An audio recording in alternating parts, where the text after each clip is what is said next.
Last week I was at a client site where I had probably one of the most effective risk assessment sessions in my career. And I want to tell you quickly a little bit about it and really keen to hear other people's thoughts in and around this. So the topic was on the isolation process, and we had a significant cross-section of frontline workers in the room, from operations, maintenance, so mining, we had electrical, mechanical, had some professionals, some engineers, a really, really good cross-section, great opportunity. And I could see when they were walking in, thinking, here we go, another risk assessment's going to take all day, it's going to be painful, I can't wait for the break, etc., etc. And if you ask any frontline worker who's been involved in RACs or traditional risk assessments where you sit in a room and say, well, why don't you want to get involved?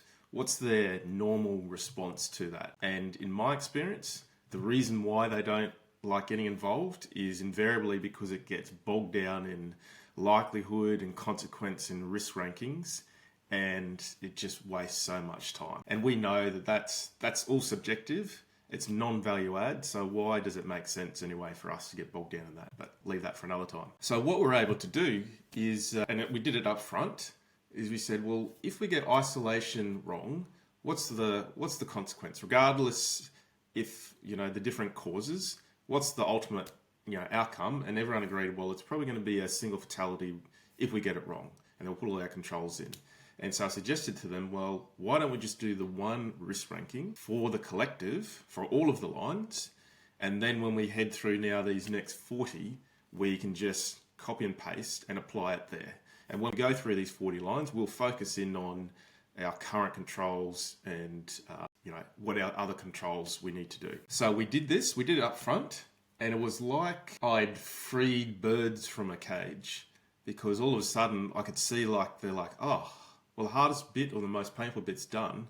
Now we can actually engage in conversation. And obviously that conversation takes some thought to make sure we stay on track and everything like that.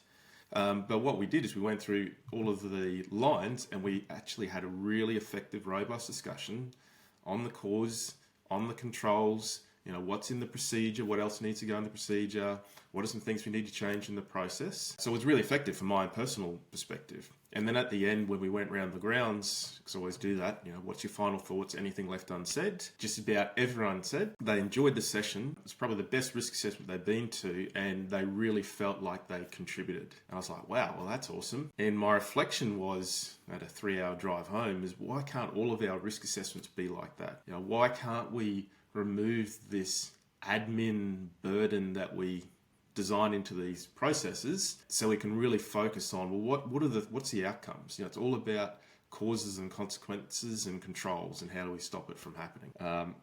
Now, obviously there's different tools, we've got to follow some processes, but I really feel like there's things we can do to make it more effective. So I'm really keen to hear from other people, because I had a really good experience. What else are you doing that can make your risk assessments a more interactive learning experience or an effective learning experience? Or what have you seen done?